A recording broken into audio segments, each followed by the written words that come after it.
Hello guys, welcome to my channel unique developer. And आज की इस वीडियो में मैं आपको बताने वाला हूँ कि हम ये जो हमारा कोर्स का कॉम्बो बॉक्स है उसमें कोर्स नाम को कैसे डिस्प्ले करेंगे। Course name means Java Python जो भी कोर्सेज अवेलेबल है उनको हमें डिस्प्ले करना है। अभी मैं अगर रन करूँ इस हमारे अभी तक हमने जो प्रोजेक्ट कंप्लीट किया है उसमें, तो अगर मैं रन करता हूँ यहाँ पर आप देख सकते कोई कोर्स नहीं। अगर आप यहाँ पर कुछ कोर्स दिख रहा है, अगर इसके पहले वाले वीडियो में मैंने यहाँ पर कैश चेक डमी वैल्यू डाली थी बट अभी मैंने वो हटा दिया, तो ये नल है। ठीक है, तो हमें इसमें वैल्यूज़ को इंसर्ट करना है डायनेमिकली। डायनेमिकली मीन्स डेटाबेस में। अगर मैं यहाँ पर सपोज हार्ड कोड कर दूँ, यहाँ पे Java Python and Android spring कुछ भी लिख दूँ, तो अगर कल को अगर सपोज़ किसी ने एडमिन ने या किसी ने भी नया कोर्स ऐड किया तो यहाँ पे रिफ्लेक्ट नहीं होगा ये हमारे ऐड फीस पेज पे। ठीक है, बिकॉज क्यों, क्योंकि हमने तो यहाँ पे हार्ड कोड कर दिया है। तो हमें इसे डायनामिकली करना है, यानी कि अगर डेटाबेस में कोई नया कोर्स आता तो यहाँ पे भी वो विजिबल हो जाना चाहिए। इसके लिए हम इसे डेटाबेस से फेच करेंगे। तो हमें डेटाबेस में पहले कोर्स का टेबल क्रिएट करना होगा, तो वो भी हम कर लेते हैं अभी। ठीक है, तो आप पहले डिज़ाइन में जाइए, यहाँ पर कॉम्बो बॉक्स पे सेलेक्ट किया और यहाँ पर देखिए आपने मॉडल में कुछ वैल्यू तो नहीं इंसर्ट करी, हमें इसे एम्प्टी रखना है। ठीक है, ताकि हम इसे डायनामिकली फिल कर सके। तो आप डेटाबेस की कोडिंग करनी है तो सबसे पहले हमें डेटाबेस को ऑन करना होगा। तो इस प्रोजेक्ट के लिए बेसिकली मैं यूज़ कर रहा हूँ डरबी डेटाबेस। अगर ऐसा कोई कंपलसन नहीं है, अगर आप चाहे तो माइस्क्वेल यूज़ कर सकते हैं या कोई भी ओरेकल यूज़ करे तो ओरेकल यूज़ कर सकते हैं। तो ठीक है, तो अगर आप माइस्क्वेल यूज़ कर सकते हैं, आप कोई भी डेटाबेस यूज़ करिए। आपको सिर्फ मिनिमल चेंजेस करने होंगे कोड में, बिकॉज जो हमारा JDBC का कोड है उसमें कोई चेंजेस नहीं होंगे। खाली आपको driver name and URL change करना होगा। ड्राइवर नेम अगर मैं दिखाऊं, ठीक है, ये जैसे ये ड्राइवर का URL होता है लोकल होस्ट कोलन, ये जो डरबी का है 1527 है।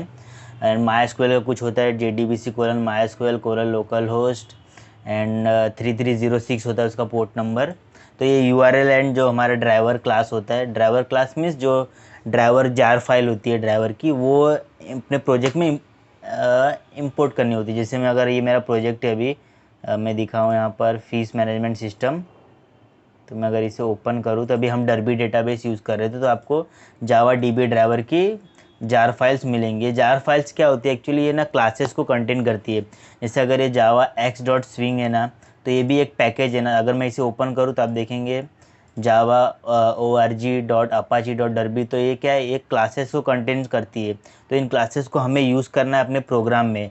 तो उसके लिए हमें इन पैकेजेस को, पैकेजेस माने इन पैकेजेस हमारे प्रोग्राम में अवेलेबल होने चाहिए। इसके लिए हमें ये जार फाइल्स को ऐड करना पड़ता है अपनी लाइब्रेरीज में, ताकि हम यूज़ कर सके। अभी आप ये जो आप यूज़ कर रहे हैं ना जावा x.swing.json, इसका भी लाइब्रेरी हमने ऐड किया। आप देख सकते हैं JDK ऐड है हमारे इसमें। तो इसमें हमारी सारी फाइल्स होती है जावा की, जो भी जितने भी है ना, और देख सकते हैं यहाँ पर इतने सारे पैकेजेस है। तो इसलिए हम यहाँ पर इसे यूज़ कर सकते हैं। बट अगर आपको अगर JDBC की क्लासेस यूज़ करनी है तो आप JDBC मीन्स ड्राइवर जो डेटाबेस से रिलेटेड है। सपोज अगर डरबी डेटाबेस यूज़ कर रहे तो डरबी डेटाबेस की क्लासेस अलग होती है जावा में। मतलब एक होता है java.sql पैकेज, उसमें जितने भी उसमें इंटरफेस होते हैं, जैसे कनेक्शन हो गया या स्टेटमेंट हो गया, एंड जो जो उसमें क्या इंटरफेस प्रोवाइड किए गए, एंड उनका इम्प्लीमेंटेशन जो क्लासेस होती है ना, इम्प्लीमेंटेशन क्लासेस वो प्रोवाइड करते हैं हमारे डेटाबेस के vendor. Database vendor means MySQL vendor, जो ड्राइवर सॉफ्टवेयर प्रोवाइड करते हैं हमको। जैसे माईस्क्वेल का ड्राइवर आता है माईस्क्वेल कनेक्टर जे, ओरेकल का भी ड्राइवर आता है, आई थिंक थीन ड्राइवर कुछ, उसका भी ऐसा कुछ नाम है, मैंने यूज़ नहीं किया, बट वो भी ड्राइवर क्लासेस प्रोवाइड करते हैं। तो जो हमारे जो java.sql यानी जो JDBC जो API है ना, उसमें सिर्फ इंटरफेसेस डिफाइन किए हुए।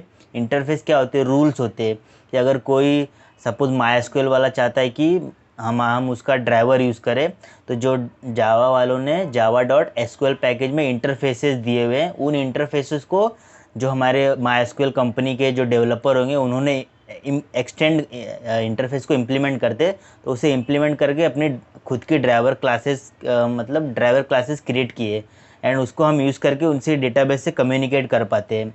तो जो java.sql पैकेज में जो भी इंटरफेस, जैसे कनेक्शन इंटरफेस है, स्टेटमेंट इंटरफेस है, वो सब की इम्प्लीमेंटेशन हमें कौन प्रोवाइड करता है, वो सब तो इंटरफेस है ना एक्चुअली। तो इंटरफेस का जब तक आप उसको इम्प्लीमेंट नहीं करोगे तो उसका कुछ यूज़ नहीं इंटरफेस का, तो उसको इम्प्लीमेंट करने का काम कौन करता है, हमारे वेंडर करते हैं, ओरेकल, माइस्क्वेल, जो driver as a driver software के रूप में हमें प्रोवाइड करते हैं उसका इम्प्लीमेंटेशन, जिसको हम अपने प्रोग्राम में यूज़ करते हैं।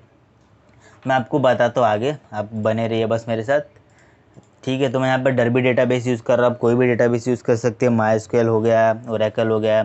तो अभी मैं डरबी यूज़ कर रहा हूँ इसलिए मैंने जावा डीबी, मैं माइस्क्वेल भी यूज़ कर रहा था इसलिए मैंने यहाँ पर माइस्क्वेल कनेक्टर भी ऐड किया हुआ है। उसी तरह ओरेकल का भी जार फाइल आती है, आप गूगल पे सिर्फ सिंपली सर्च करिए कि MySQL connector for JDBC, Oracle connector for JDBC, तो आपको जार फाइल्स मिल जाएंगे, उन्हें ऐड कर दीजिए। ऐड कैसे करना, लाइब्रेरीज में जाइए, ऐड जार करिए, एंड यहाँ पर अब लोकेशन सेलेक्ट कर लें आपने जहाँ पे डाउनलोड किया है, एंड उसके बाद यहाँ पर इंपोर्ट कर लीजिए। ठीक है, एंड उसके बाद अगर आपने जावा डीबी ड्राइवर कैसे ऐड करना मैं बताता हूँ, वो एम्बेड आता है हमारे नेटबीन्स के साथ। तो अगर आप यहाँ पर जाइए ऐड लाइब्रेरीज़ में, यहाँ पर आप जावा डीबी ये देख सकते हैं, आप यहाँ पर है जावा डीबी, इस ऐड लाइब्रेरी पे क्लिक करिए, वो ऐड हो जाएगा। ठीक है, हम डरबी डेटाबेस यूज़ करें इसलिए हमें जावा डीबी ड्राइवर कंपलसरी है, एंड जो माइस्क्वेल यूज़ कर रहा है उसके लिए माइस्क्वेल कनेक्टर कंपलसरी है। तो मैं अभी डरबी यूज़ कर रहा हूँ इसलिए मैं यहाँ पर अभी, जैसे अगर आप माइस्क्वेल यूज़ कर रहे हैं ना तो आपको यहाँ पर एक नया कनेक्शन क्रिएट करना होगा, न्यू कनेक्शन। तो आप यहाँ पर सेलेक्ट करिए माइस्क्वेल कनेक्टर जे, एंड यहाँ पर आपका जो ड्राइवर क्लास है जहाँ पे आपने जार फाइल्स रखी है तो ऐड पे जाए। अगर यहाँ पे आपको कोई भी फाइल नहीं दिखे तो आप ऐड जाइए और सर्च करिए आपने वो जार फाइल कहाँ डाउनलोड करी उससे ऐड कर दीजिए। यहाँ पर देख सकते हैं आप मेरा माइस्क्वेल कनेक्टर जावा 1.3 बिन डॉट जार है, वैसे आपको यहाँ पर आ ही जाएगा, वैसे कोई टेंशन नहीं है। एंड नेक्स्ट, फिर यहाँ पर आपको पूछेगा पोर्ट नंबर, तो फिक्स होता है 3306, अगर आपने चेंज किया तो अलग बात है, बस बाय डिफ़ॉल्ट ये पोर्ट होता है।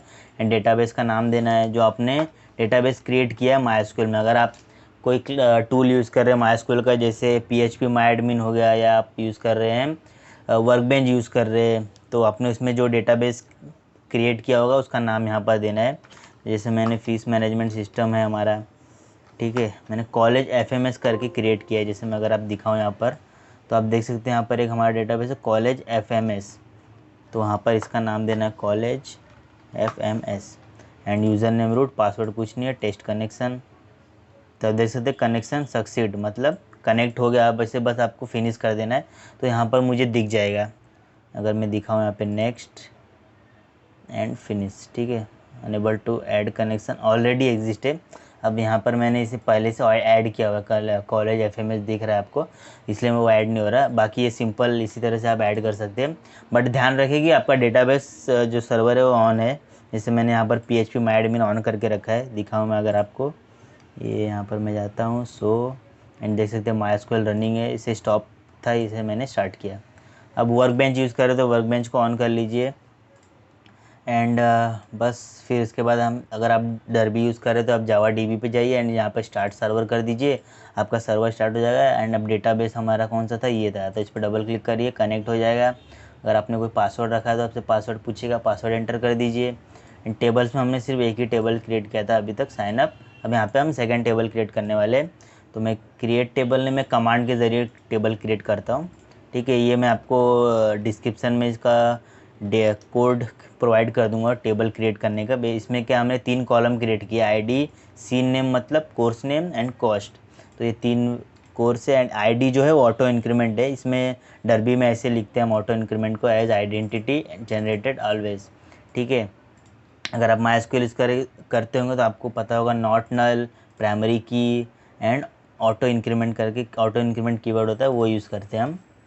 तो इसका ये आपको डिस्क्रिप्शन में मिल जाएगा कोड, एंड इसे आपको सिंपली रन करना है यहाँ पर। तो आप डेटाबेस हमारा क्रिएट हो गया, यहाँ पे देख सकते हैं कोर्स नाम से इसमें 3 टेबल्स आ गए हैं, टेबल्स मीन्स कॉलम आ गए हैं। एंड मैं इसे अब इनमें वैल्यू भी इंसर्ट कर देता हूँ।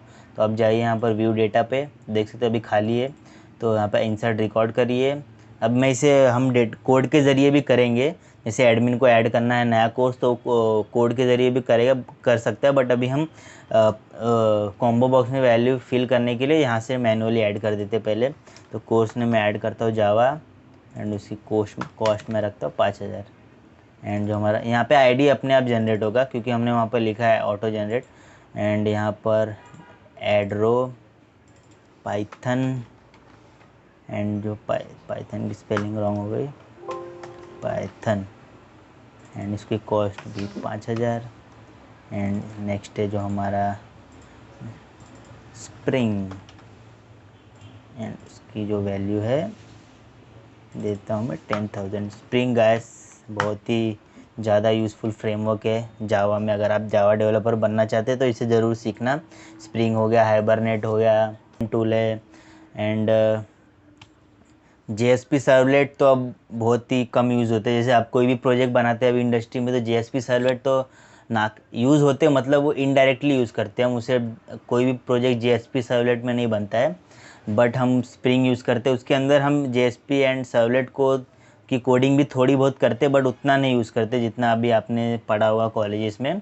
जो अभी नेक्स्ट लेवल है वो है स्प्रिंग। तो हम स्प्रिंग, क्योंकि स्प्रिंग में बहुत सारे मॉड्यूल्स है जिसकी वजह से कोडिंग बहुत आसान हो जाती है। अभी हम कैसा, अगर हमें डेटाबेस से कनेक्ट करना है तो हमें ट्राई कैच में को connection class dot for name connection con is equal to ये सब लिखना पड़ता है। उसमें ऐसा कुछ लिखने की ज़रूरत नहीं। आपको टेम्पलेट्स मिलते हैं, एक ही मेथड मिलेगा, आपको मेथड एग्जीक्यूट करना और आपकी वैल्यू डेटाबेस में चलेंगी। तो ऐसी बहुत सारी चीज़ें आप जब पढ़ेंगे तो आपको समझ में आएंगी। तो अभी अभी हम इस कोर्स पे ध्यान देते हैं। तो ओके किया मैंने, तो इसमें वैल्यूज़ आ गई है, ID 1 2 3 आ गई क्योंकि हमने ऑटो जनरेट पे रखा था। एंड अब प्रोजेक्ट में जाते हैं। प्रोजेक्ट सॉरी डबल क्लिक हो गया। एंड ऐड फीस था हमारा, मैं इसे रन करता हूँ। तो अभी तो हमने कुछ किया नहीं, सिर्फ डेटाबेस में टेबल क्रिएट किया। अगर आप MySQL यूज़ करें तो यही टेबल आप डेटाबेस में क्रिएट कर दीजिए। वहाँ पर ID, course name and course cost, ये 3 कॉलम बना लीजिए उसमें। तो अब मैं आपको बताता हूँ कि हमें इसमें कोर्स में इस कॉम्बो बॉक्स में वैल्यूज़ कैसे फिल करनी है। तो हम एक मेथड क्रिएट करेंगे जिसमें हम डेटाबेस से वैल्यू लेंगे एंड उस कॉम्बो बॉक्स में सेट करेंगे एंड इसे हम कंस्ट्रक्टर में कॉल करेंगे। कंस्ट्रक्टर में कॉल करने से क्या होगा, जैसे हम प्रोग्राम रन करेंगे वो सारी वैल्यूज़ उन कॉम्बो बॉक्स में आ जाएगी। तो हम मेथड क्रिएट करते हैं, हमारा वैलिडेशन मेथड था एंड उसके नीचे यहाँ पर ये एंड हुआ। एंड इसके बाद मैं यहाँ पर मेथड क्रिएट करता हूँ, public void fill combo, fill combo, या हाँ फिल कॉम्बो रख देते हैं, फिल कॉम्बो बॉक्स, ठीक है। एंड यहाँ पर वॉइड क्यों, क्योंकि हमें कुछ रिटर्न नहीं करना है, हमें डायरेक्ट डेटाबेस से वैल्यूज लेनी है, उन्हें सेट करनी है। तो मैं ट्राई कैच एक्सेप्शन हैंडल कर लेते हैं एंड ई डॉट प्रिंट स्ट्रैक। तो अगर आपको पता होगा एरर प्रिंट करने के लिए हमें हमारे पास 3 मेथड है, E dot print stack trace या ई डॉट टू स्ट्रिंग या फिर डायरेक्ट लैब एस आउट में system dot out dot println में ई को प्रिंट कर सकते हैं। अब तीनों के मतलब यूजेज अलग अलग है। जैसे हमें पूरा ये स्टैक टेस्ट देता है, स्टैक टेस्ट मतलब कहाँ पे एरर आया, कौन सी लाइन में एरर है वो भी बताएगा। टू स्ट्रिंग में क्या होगा, खाली हमें मैसेज आए, मैसेज पता चलेगा कि मैसेज एरर क्या आ रहा है, खाली वो मैसेज आएगा। एंड ई मतलब ई या टू स्ट्रिंग एक ही हो गया। अब यहाँ पे सिर्फ गेट मैसेज है, गेट मैसेज ये मेथड है, ये सिर्फ हमें मैसेज देता है कि एरर क्या है। एंड ये टू स्ट्रिंग हमें थोड़ा इससे ज़्यादा इन्फॉर्मेशन देता है, ठीक है। तो सबसे यूज़फुल ये होता है। और बाय डिफ़ॉल्ट अगर आप कभी भी आपको एरर आएगा तो ये JVM यही मेथड कॉल करता है इंटरनली। अगर आपने एक्सेप्शन हैंडल नहीं किया, आपको रन टाइम एक्सेप्शन आया कोई, तो ये मेथड यूज़ करके JVM हमारे एक्सेप्शन को प्रिंट करता है। एंड तो ट्राई में आते हैं, कनेक्शन हमें क्रिएट करना है, connection con is equal to driver manager dot get connection, ठीक है। तो मेरा कनेक्शन जो है, कनेक्शन URL आपको मिल जाएगा यहाँ से, आप देख सकते हैं ये जो हमारा कनेक्शन URL है। मैं इसे प्रॉपर्टीज़ में जाता हूँ, डेटाबेस URL से कॉपी कर लेता हूँ एंड यहाँ पर पेस्ट करता हूँ। ये हटाना है मुझे, डेटाबेस URL यहाँ से एंड रूट एंड पासवर्ड है मेरा रूट। अगर आपने पासवर्ड कुछ नहीं रखा तो आप इसे ब्लैंक छोड़ सकते हैं इस तरह, बट मैंने रूट रखा है तो मैं रूट डाल देता हूँ। यूज़र नेम ये एंड ये पासवर्ड है। तो सपोज़ आपने अगर MySQL यूज़ कर रहे हो आप, तो आपको यहाँ पर होगा डेटाबेस, आपका कनेक्शन URL होगा JDBC:MySQL :localhost:3306/फीस मैनेजमेंट, या जो भी आपने डेटाबेस का नाम दिया रहेगा वो, और यूज़र नेम एंड पासवर्ड। हमें क्लास डॉट फॉर नेम लिखने की कोई ज़रूरत नहीं है अभी फ़िलहाल, क्योंकि वो डायरेक्टली अभी ये मतलब अगर आप नहीं यूज़ करेंगे तो भी होता है, बिकॉज ये हमारे क्लास पाथ से क्लासेस को ऑटोमेटिकली फेच कर लेता है, जो आपने जो जार फाइल ऐड करी यहाँ पर वो। तो अगर आप ये नहीं लिखते तो भी चलता है, तो मैं सिंप्लिसिटी के लिए लिख देता हूँ आपके लिए। तो ड्राइवर क्लास नेम जो हमारा जावा डीबी ड्राइवर है उसका क्लास नेम ये है, ठीक है। तो ये लाइन क्या करती है बेसिकली, ये जो हमारा जो एम्बेडेड ड्राइवर है ना, ये एक क्लास है, तो इसको लोड करने का काम करती है। ये लोड करने के बाद अगर लोड हो गया तो उसके बाद ये हमारा जो ये अब बोलेंगे कि ये कनेक्शन तो इंटरफेस है, तो इसका हम ऑब्जेक्ट कैसे क्रिएट कर रहे हैं। तो अब भाई हम यहाँ पर कनेक्शन का ऑब्जेक्ट नहीं क्रिएट कर रहे हैं, हम कनेक्शन एक इंटरफेस है, तो उस इंटरफेस को किसी क्लास ने तो इम्प्लीमेंट किया ही होगा, तो हम उस क्लास इम्प्लीमेंटेड क्लास का ऑब्जेक्ट क्रिएट कर रहे हैं। अगर मैं आपको दिखाऊं, एंड जो हमारा कनेक्शन इंटरफेस है उसको इम्प्लीमेंट करने वाली जो क्लासेस है वो कौन प्रोवाइड करता है, डेटाबेस वेंडर प्रोवाइड करते हैं। अगर मैं आपको दिखा देता हूँ, अगर आपको मेरे ऊपर भरोसा नहीं है तो मैं यहाँ पर प्रिंट करूँ, 1 minute, system.sout okay con.get class. अब क्लास का नेम मैं आपको प्रिंट करके दिखा देता हूँ कि क्या होगा, ठीक है। ये क्लास का नेम मैं प्रिंट कर रहा हूँ यहाँ पे। अगर आपको लग रहा है कि ये कनेक्शन इंटरफेस का ऑब्जेक्ट है तो यहाँ पे क्लास का नाम कनेक्शन आना चाहिए, बट ये उसकी क्लास इम्प्लीमेंटेड क्लास का ऑब्जेक्ट है। तो सॉरी, यहाँ पे पहले मुझे कॉल भी करना होगा, मैंने इसे कॉल तो किया ही नहीं। चलिए मैं इसे ठीक है, मैं इसे हमें कॉल करना है इसे कंस्ट्रक्टर में, ठीक है। तो मैं यहाँ पे पहले कॉल कर देता हूँ फिल कॉम्बो। अब ध्यान रखिए मेथड बनाने का कोई यूज़ नहीं जब तक आप उसे कॉल नहीं करते। तो मैंने कॉल किया एंड मैं अगर रन करता हूँ फिर से, तो भी आप यहाँ पर मत ध्यान दे रही, आप सीधा यहाँ पर इसे मिनिमाइज़ करते हैं। आप देख सकते हैं यहाँ पर ये जो हमें मिला है org.apache.derby.client.net कनेक्शन, ये क्लास का नाम आ रहा है। और ये क्लास अगर आप MySQL डेटाबेस यूज़ कर रहे हैं, अगर आपने यहाँ पे ड्राइवर क्लास का नाम MySQL का कोई क्लास ड्राइवर क्लास का नाम दिया है, यहाँ पे MySQL कनेक्शन URL दिया है, तो आपको यहाँ पे कुछ और क्लास नेम आएगा। ओके, आपको कनेक्शन IMPL कुछ डिस्प्ले होगा, तो ये कनेक्शन का ऑब्जेक्ट नहीं है, ये उसकी इम्प्लीमेंटेड क्लास का ऑब्जेक्ट है, ठीक है। डाउट क्लियर हुआ आपका? अगर आपको डाउट है तो मैं JDBC के ऊपर भी वीडियोस बना सकता हूँ, कमेंट करिए मुझे। तो ये हो गया कनेक्शन। एंड अब हमें प्रिपेयर स्टेटमेंट यूज़ करते हैं। प्रिपेयर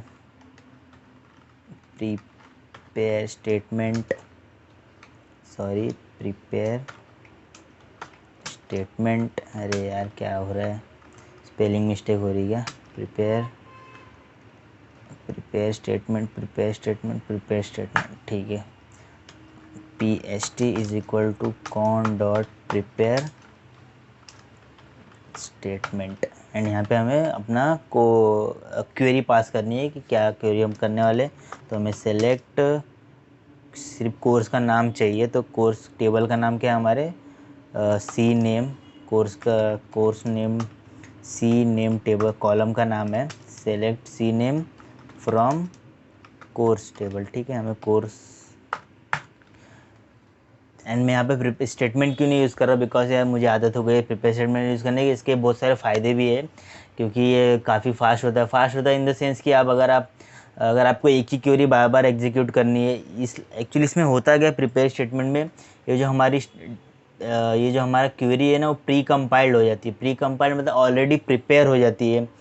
अगर आपने डेटाबेस, अगर आपको थोड़ा भी पता होगा, अगर आपने थोड़ा भी पढ़ा होगा, तो डेटाबेस में 2 एक्शन परफॉर्म होते हैं। पहले हमारी क्वेरी जाती है डेटाबेस में, वहाँ पर उसे पहले क्वेरी को एग्जीक्यूट होती है, उसके बाद उसमें वैल्यूज असाइन होती है। तो ये क्या करता है, ये एक ही बार हमारी क्वेरी वहाँ पर पहले कंपाइल होती है, उसके बाद एग्जीक्यूट होती है डेटाबेस में, ठीक है। तो 2 स्टेप होते हैं, एक बार एग्जीक्यूट होता है फिर कंपाइल होता है, पहले कंपाइल होता है एंड उसके बाद एग्जीक्यूट होता है। तो ये अगर आप प्रिपेयर स्टेटमेंट यूज़ करते हैं ना, तो क्वेरी हमारी एक ही बार कंपाइल होती है एंड हम उसे कितनी बार भी एग्जीक्यूट कर सकते हैं। अगर आप नॉर्मल स्टेटमेंट यूज़ करते हैं तो जब आप हर बार जब आप एग्जीक्यूट करेंगे तो दोनों स्टेप चलेंगे, कंपाइल भी होगा एंड एग्जीक्यूट भी होगा, तो दोनों स्टेप चलेंगे। बट अगर आप प्रिपेयर स्टेटमेंट यूज़ करते तो कंपाइल सिर्फ एक ही बार होगा एंड एग्जीक्यूट आप जितनी बार PST और एग्जीक्यूट अपडेट एग्जीक्यूट क्वेरी जितनी बार करना चाहे वो कर सकते हैं, एंड कंपाइल्ड एक ही बार क्वेरी होती है। तो ये इसका बेनिफिट है। एंड MySQL इंजेक्शन अटैक जो है उससे हम बच सकते हैं, ठीक है, प्रिपेयर स्टेटमेंट यूज़ करके। pst.set सेट तो कुछ करना नहीं यार, सॉरी, क्योंकि हमारे पास कोई भी प्लेस होल्डर नहीं है यहाँ पर। डायरेक्ट एग्जीक्यूट करते हैं, एग्जीक्यूट। अब एग्जीक्यूट क्वेरी मेथड है जो कि सेलेक्ट क्वेरी के लिए हम यूज़ करते हैं execute query, and non select query है तो हम यूज़ कर सकते हैं एग्जीक्यूट अपडेट। ठीक है, result set RS and while loop चलाता हूँ मैं एक, वाइल RS मतलब जब तक रिज़ल्ट सेट में वैल्यू है उस वैल्यू को हम, हमारा जो कॉम्बो बॉक्स है, कॉम्बो कोर्स, मैंने कोर्स नाम दिया था, इसमें ऐड आइटम करके एक मेथड है, उसमें हमें पास करना है RS.get स्ट्रिंग, एंड यहाँ पर कॉलम का नाम है CNAME। ठीक है, एंड मैंने इसमें बस हमें इतना ही करना है, एंड कुछ नहीं करना है, बस हमें यहाँ पर कंस्ट्रक्टर में कॉल कर देना है। अगर मैं अब रन करूँ कि इस तरह से आ रहा है, बिकॉज मैंने यहाँ पर एक इसमें बाइंड किया था, तो मैं इसे पहले यहाँ पर जाता है एलिमेंट्स, इंपोर्ट डेटा, मैं इसे कर देता हूँ 1 सेकेंड, नॉट बाउंड कर देता हूँ क्योंकि मैंने इसे बाउंड कर दिया था पहले डेट। आप यहाँ से भी कर सकते हैं, अगर आप यहाँ से इंपोर्ट डेटा टू फ्रॉम, यहाँ पर डेटाबेस का नाम सेलेक्ट करिए, फिश मैनेजमेंट सिस्टम या टेबल सेलेक्ट कर दीजिए और ओके करिए, बट मैं कोड के ज़रिए ज़्यादा प्रीफर करता हूँ, तो नॉट बाउंड कर देता हूँ एंड ओके करता हूँ। एंड अब अगर रन करूँ तो आप देख सकते हैं यहाँ पर कोर्स आ गए हमारे, जावा, पाइथन, स्प्रिंग, एंड इसी तरह अगर अब यहाँ पर एडिट कोर्स का दिख रहा है आपको, एडिट कोर्स में हम नए नए कोर्स ऐड कर सकते हैं एंड वो कोर्स यहाँ पर डायनामिकली डिस्प्ले हो जाएंगे। ठीक है, तो आई होप आपको वीडियो पसंद आया होगा। आज की वीडियो में इतना ही, मिलते हैं अगले वीडियो में, तब तक के लिए बाय बाय।